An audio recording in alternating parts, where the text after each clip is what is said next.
আসলে এইরকম মানে আমি এই মুহূর্তে অবস্থান করতেছি পঞ্চগড় জেলার গোল চত্বরে। মানে তো রাস্তায় খুব গ্যাঞ্জাম এবং ট্রেনের সিরিয়ালের জন্য দাঁড়িয়ে আছে পঞ্চগড় থেকে আসা পাথরের ট্রাকগুলো।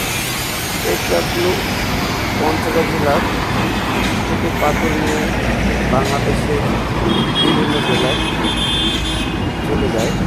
এখানে ইনকামের উৎস হল পঞ্চগড় মানুষের জন্য পাথর। পাশাপাশি পঞ্চগড় এই মোড় থেকে আপনি বাংলাদেশের যে কোনো প্রান্তে বাস জন্য যাতায়াত করতে পারবেন। এখান থেকে বাংলাদেশের নামি দামি কোম্পানিগুলো বাস ছাড়ে। তো বাংলাদেশের প্রত্যেক জেলায় এখান থেকে বাস পাওয়া যায়। এই জন্য পঞ্চগড় জেলার